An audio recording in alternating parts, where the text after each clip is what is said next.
Украинских выпускников, желающих вступить в украинские вузы, еще есть время, чтобы зарегистрироваться на внешнее независимое оценивание. Жители временно оккупированных территорий могут сделать это до 20 мая. Но будет ли легким этот процесс и какие препятствия ждут будущих студентов, выясняла наша съемочная группа.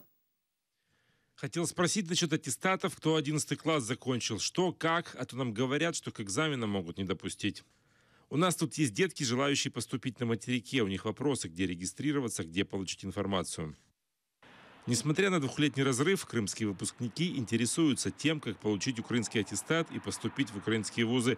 Для них Министерство образования страны разработало 7 шагов, пройдя которые можно добиться заветной цели. Первый – это выбрать школу, в которой нужно будет учиться экстерном и сдать там выпускные экзамены. Министерство рекомендует жителям полуострова обращаться в международную украинскую школу. Здесь сейчас обучается около 200 крымчан. Скажіть, будь ласка, з якої рослинки виготовляють одяг? Так проходит дистанционный урок в этой школе, также дистанционно и тестируют детей. Приехать придется только для сдачи внешнего оценивания и экзамена по иностранному языку.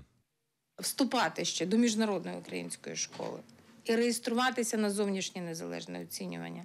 Тобто мати право, щоб вступати до вищого навчального закладу України, всі діти Криму мають до 20 травня. В школі працює гаряча лінія. Щосуботи з 10 до 3 особисто я, директор школи, знаходжусь на гарячій лінії. Про це написано на сайті Міжнародної української школи, де ми даємо індивідуальні консультації і пояснюємо кожній родині, кожній дитині про те, як ми навчаємо дітей. Следующий шаг – регистрация на ВНО. Его результаты абитуриент подает в вуз и ждет ответ. За кажущейся простотой сплошная дискриминация, считают в Центре гражданского образования Альменда. На крымских выпускников ложится двойная нагрузка. Они должны учиться как и в крымской школе, так и в материковой. В Центре подсчитали, в неделю на учебу ребенку необходимо более 100 часов, тогда как рабочая неделя взрослого по КЗОТу 48. Он учит биологию, химию, физику. Все эти предметы и оценки, которые он получает, не признаются Украиной. Поэтому ребенок, который хочет получить украинский аттестат, должен сдать контрольные работы за 10 класс, а это 26 контрольных работ, и за 11 класс это 30 контрольных работ. А после этого он должен быть допущен к ЗНО. Я не знаю, сложно или не сложно ребенку, который учится в выпускном классе в Крыму, сдать дополнительно еще 56 предметов. Думаю, что сложно. В апреле был принят закон, позволяющий детям из АТО не проходить ВНО, а сразу сдавать экзамены в перемещенные из Луганска и Донецка вузы. У крымчан такого права нет. Мы теряем этих детей.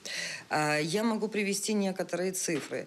Если, например, в 2014 году перевелось на территорию Украины почти 20 тысяч студентов, то в 2015 году поступило в вузы Украины всего лишь 293 ребенка, потому что они не смогли пройти те препоны, которые поставила им Украина. Общественники предлагают максимально упростить процедуру для крымчан. Один вариант – признавать информацию из российских документов, чтобы не заставлять детей дважды сдавать одни и те же контрольные. Другой – поступать в вузы по специальной квоте без сдачи ВНО.